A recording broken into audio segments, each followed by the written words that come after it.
দূর থেকে মানুষের জীবন দেখে যতটা সুন্দর মনে হয়, আসলে কি মানুষের জীবন এতটাই গোছানো? হ্যালো গাইজ, আসসালামু আলাইকুম। আপনারা সবাই কেমন আছেন?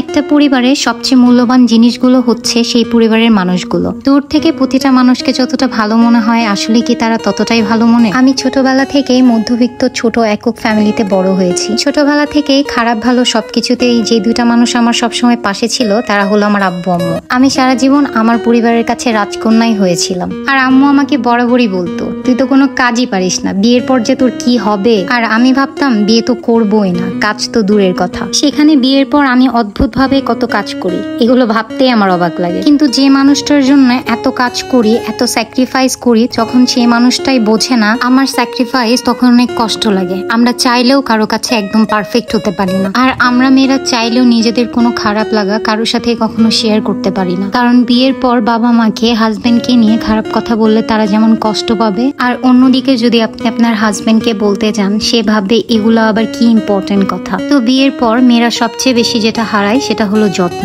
আর এই যত্নের অভাবেই দিন দিন প্রতিটা মানুষের মন আস্তে আস্তে নষ্ট হয়ে যেতে থাকে, যে কারণে আস্তে আস্তে পরিবারে অনেক সমস্যা দেখা দিতে থাকে। চাইলেও যে কোনো মানুষকে 100% বুঝা কখনোই সম্ভব না, তাই পরিবারে সবাইকে বুঝার চেষ্টা করে যেতে হবে। হাজবেন্ড ওয়াইফের মধ্যে আন্ডারস্ট্যান্ডিং ভালো হলে সংসার জীবন এমনিতেও অনেক ভালো কাটে। প্রতিটা মেয়েরই যেমন দায়িত্ব একটা পরিবারকে গুছিয়ে রাখা, তেমনি পুরুষদের দায়িত্ব হলো তাদের ওয়াইফকে বুঝে তাদেরকে অন্তত মেন্টালি সাপোর্ট দেওয়া। আমরা যেমন মেয়েদেরকে শিখাই বিয়ের পর সংসার কিভাবে গুছিয়ে নিতে হয়, তেমনি ছেলেদের শেখানো উচিত অন্য ঘরের মেয়েদেরকে বিয়ে করে কিভাবে ভালো রাখা যায়। কি হয়, যে মানুষটা সারাদিন আপনার জন্য এত কষ্ট করে, সেই মানুষটার কষ্টগুলো একটু ভাগাভাগি করে নিলে, যে মানুষটার সাথে সারা জীবন একসাথে থাকবেন, তার প্রতি আমাদের যত্নের সবচেয়ে বেশি অভাব। ছেলেদের বিয়ের আগে প্রেমিকা রূপে থাকা মানুষটার উপর যে ভালোবাসা থাকে, বিয়ের পর কেন জানি ততটাই অবহেলা অবজ্ঞা দেখা দেয় সেই মানুষটার প্রতি। কেন জানি ভালোবাসার গুরুত্ব বিয়ের পর আস্তে আস্তে কমতে থাকে।